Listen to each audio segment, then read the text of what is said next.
be firm with your decision and figure out the best solution for every problem, be it like professionally or personally. There's like saying of mine, figure out the solution at very first time, as life will repeat that mistake or that situation again and again until you master that.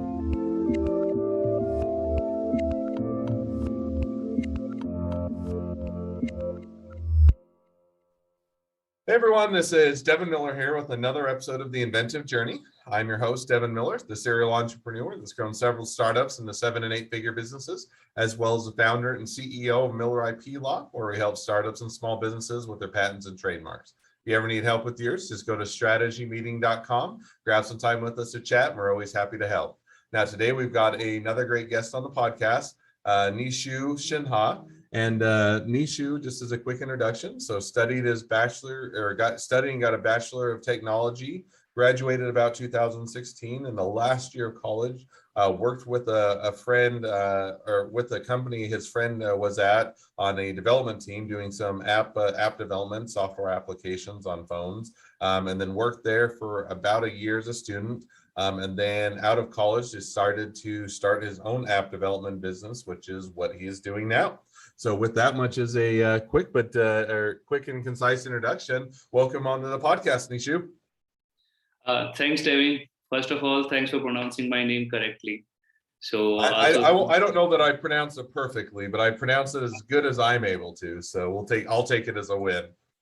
No, that's great. So basically, yeah.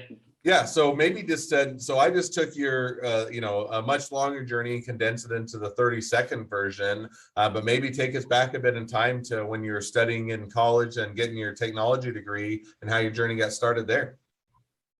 Okay, so let me start from the very beginning. So basically, I'm like running a successful software development company here in India called Parallel Team Technologies, which provides a complete range of web and mobile app development services with like all over the world, with offices in USA itself, and with like our tech representatives available in USA, Canada, UK, and we'll dive into that. But before we get into the present, we have to learn the journey. And so if we get to jump to the present right now, we miss the journey. So let's start with the journey, and then we'll make sure that everybody can hear what you're doing today. So maybe if you can take us back a bit into the original or where the journey got started. Okay, that's great. So to give you like brief of my journey, I started my career directly as mobile app consultant while I was still in my last year of graduation. So basically, actually that was a like good story. Let me tell you, the opportunity comes through a friend where his boss needs a mobile app developer for his team. And at that moment, in fact, I don't know like anything about the mobile app development, but I think I should or I must take that opportunity, and I handled that their team for like a year with like good manner. So after that, with time, I learned the granularities of these software development businesses and try to start it my own. So let me dive in and just ask a question on that, because so you were, to set the stage, or you were at the time you were in school and you were getting a technology degree. Is that right? Right. So you studying that, and I assume it's probably similar to the US. It's a 4-year program. Is that a fair assumption?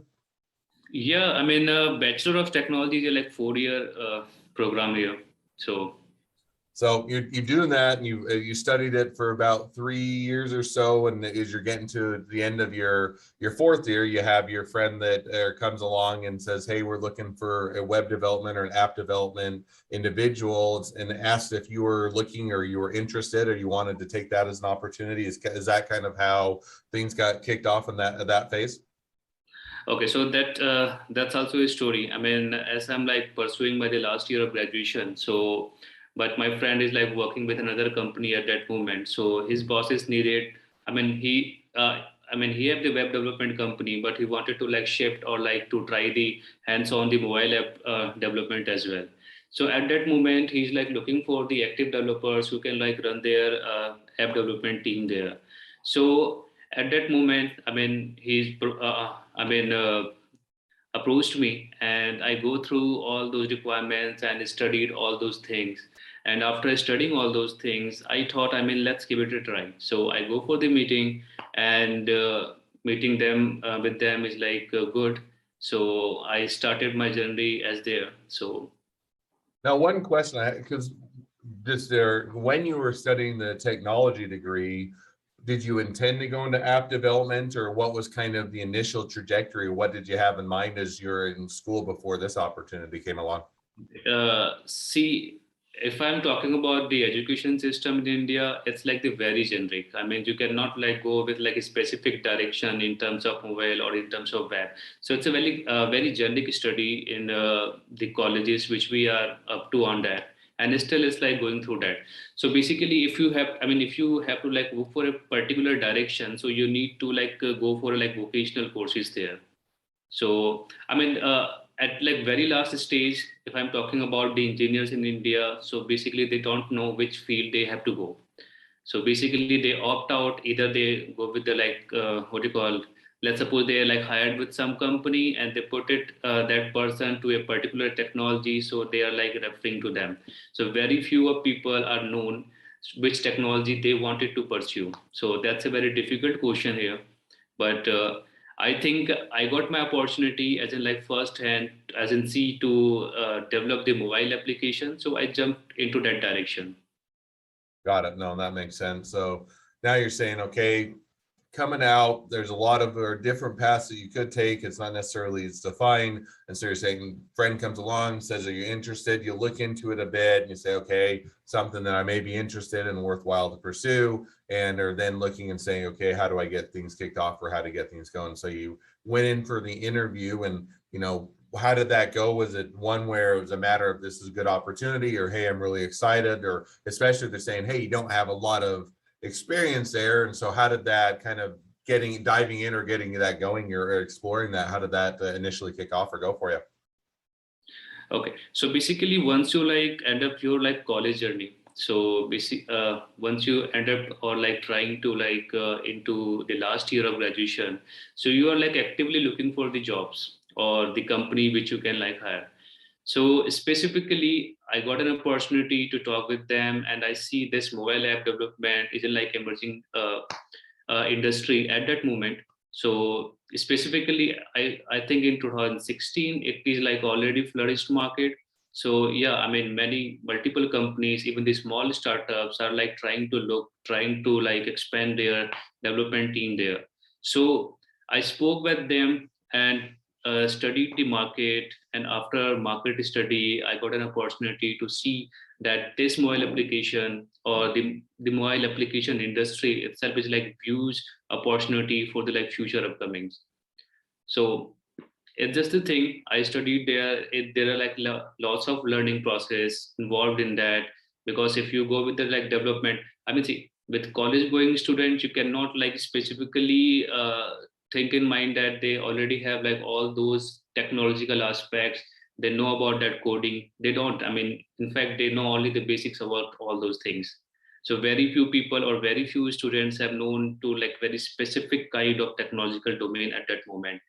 And other than that, all they like grew or like whenever they have the opportunity to learn anything, so they will like directly dive into that.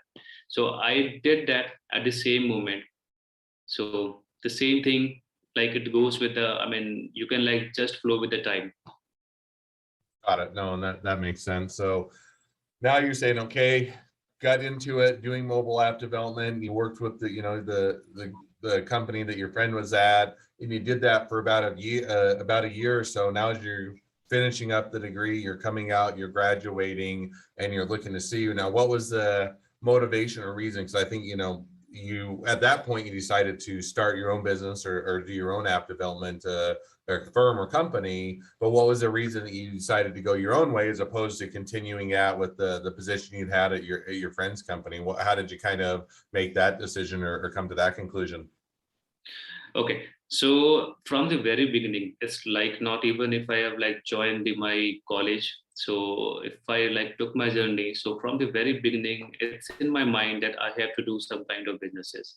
So at that moment, if I'm talking about if I'm not wrong, so in 2008, I see this the internet thing is like great opportunity where all those likes are flourishing, and I came to in my school also I try to work with companies like Adobe creating the documentaries. So going in like detail, like in the market research there at that moment also. So I knew in my head, I have to like give it a try, and I have to like do some kind of businesses. So I choose my graduation perfectly in terms of CSC, that is computer science and engineering, which provides you a like it's a like very easy setup. You don't have to like heavily invest on all those infra there. You just need a like computer with you, and I mean learn the tech and start the coding there. So it's a very simple business at that moment. So I started my journey at that moment at the same way, graduated from their college, and after that, it's look like I know. I mean, a single computer cannot determine your faith for sure, but you took that leap of faith with you.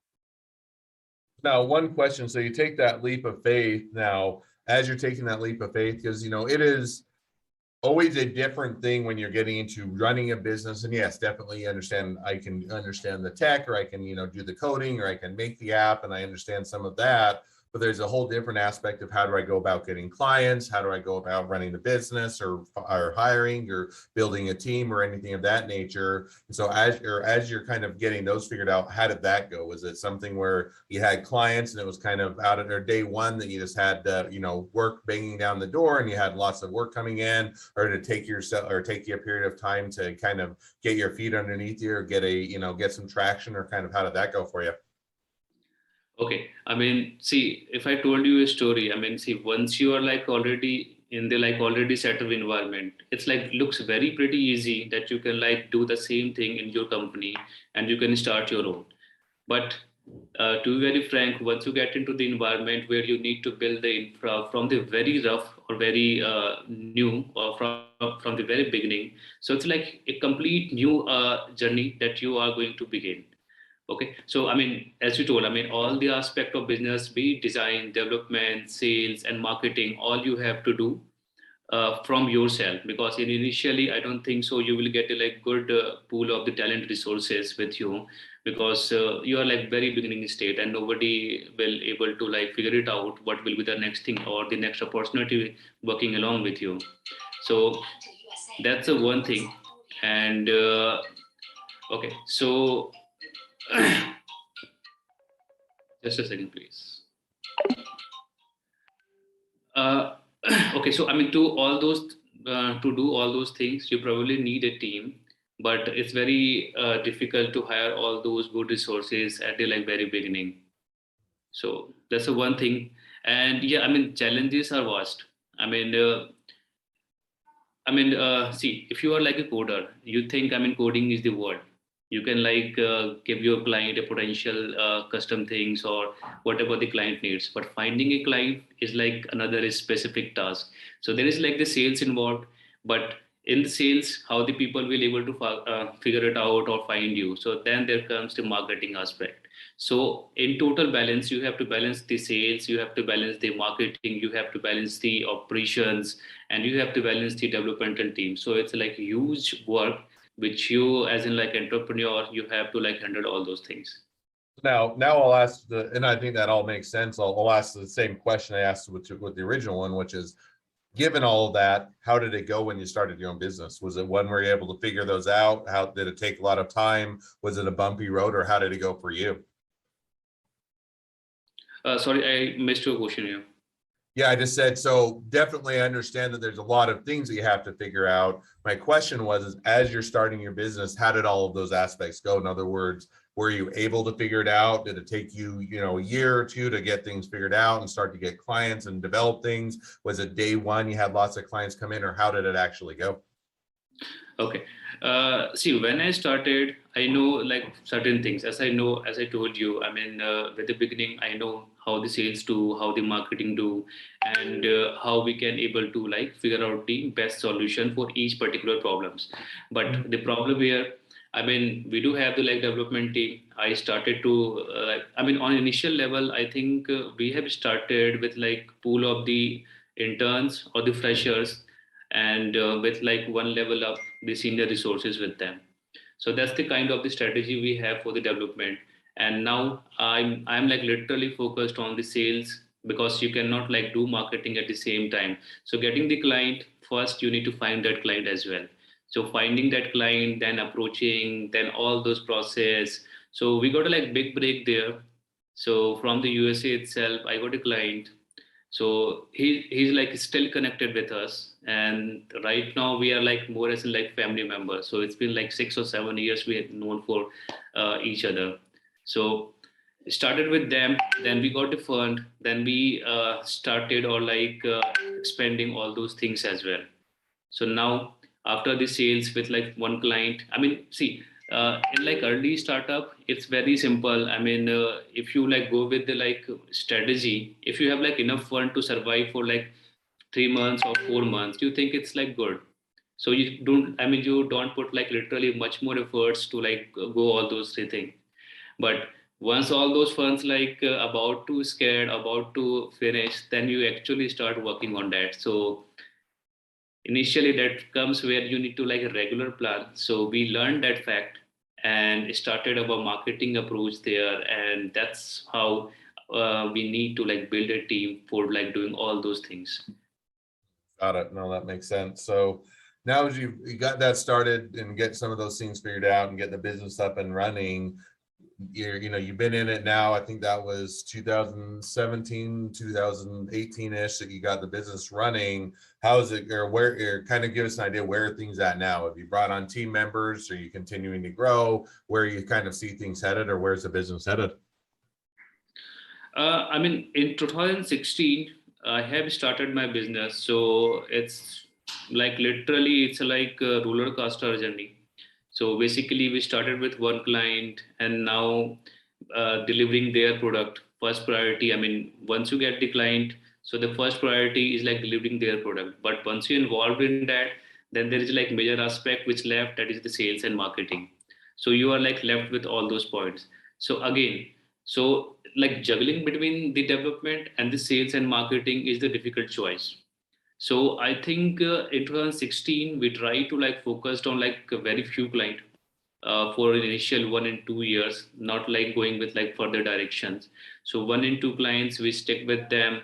So that was the time when we learned a lot. I mean, because I have like come from a company which is like initially at a very beginning level. So keeping their knowledge and trying to figure out how we can like exceed and how we can like improve that scenario.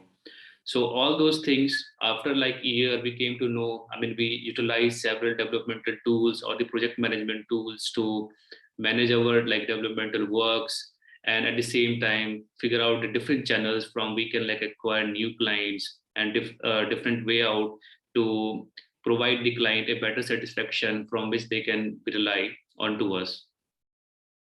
Okay, no, that makes So sense. I mean, So these 2 years will go, and after this 2 years, we started to like begin expand. So now you said so that would, after a couple of years, you've been expanding now, bringing us up a bit to where you're at today. So what are you guys doing? Where do you guys kind of see things headed? And what's the next steps for you guys? Okay, so I mean, see, this is the developmental work, and this comes under the service. So we are good in that. So I mean, if I'm talking about serving the client right now, we like serve all over the world and doing the great things there. We do have the development team in house, and they have the like different skill set. So particularly, what we are like thinking about, since we are like still working with the, like some of the like major financial domain company here in India as well. So we are like figuring out how we can help them to like give a good product. So apart from the services, we are like trying to move to the product segment as well. So that's our like goal for the next 2 years. Oh, it sounds like a good direction to head, and hopefully one that will be or continue to be successful. So, well, now as we've kind of heard or gone through your journey and even looked a bit into where you guys are headed, always a great or a great time to or transition to the two questions I always ask at the end of each podcast. So I'll jump to those now. So the first question I always ask is, along your journey, what was the worst business decision you ever made, and what'd you learn from it? Okay. So with that, I mean, in the very beginning, I mixed my emotions with my businesses. And for that only reason, I provided the stakes to my friend. So that was by like the biggest mistake. And you literally don't want to believe, I ended up losing that business. So Mm, I have to start my fresh business from very start at the same moment. So that mm. was my biggest mistake at that moment. No, makes sense, and sounds like sometimes when you have the failures or the businesses that don't work out or the things you have to learn from them, it's oftentimes a great opportunity and provides for making the next business even stronger. So the second question I always ask is, if you're talking to somebody that's just getting into a startup or a small business, what'd be the one piece of advice that you'd give them? Okay, so my biggest suggestion would be, try to be firm with your decision and figure out the best solution for every problem, be it like professionally or personally. There's like saying of mine, figure out the solution at very first time, as life will repeat that mistake or that situation again and again until you master that. Got it. No, I think that's a great takeaway and a great piece of advice, and definitely encourage people to follow it. Well, as we're wrapping up the podcast, if people want to reach out to you, they want to use your app development services, they want to be a customer, they want to be a client, they want to be an employee, they want to be an investor, they want to be your next best friend, any or all of the above, what's the best way to reach out to you, contact you, or find out more? Okay, so the best way to contact us, it's through our websites, that is parallelteam.com, or through our like email sales@parallelteam.com as well. Awesome. Well, I definitely encourage people to check out the website, look at the services, and if you're in a need for an app develop or app getting developed, definitely is a great option. With that, thank you again, Nishu, for coming on the podcast. It's been a fun. It's been a pleasure. Now, for all of you that are listeners, if you have your own journey to tell and you'd like to be a guest on the podcast, we'd love to have you. Just go to inventiveguest.com and apply to be on the show. Couple more things as a listener. Make sure to click subscribe, make sure to click share, and make sure to leave us a review. So we want to make sure that everyone finds out about all these awesome episodes. And last but not least, if you ever need help with your patents, your trademarks, or anything else in your business, just go to strategymeeting.com, grab some time with us to chat. Well, thank you again for Nishu for coming on the podcast, and wish the Thank next you, leg of your Devin. journey even better than the last. Thank you, Devin, for having me here once again, and hoping to see you in like near future. My pleasure.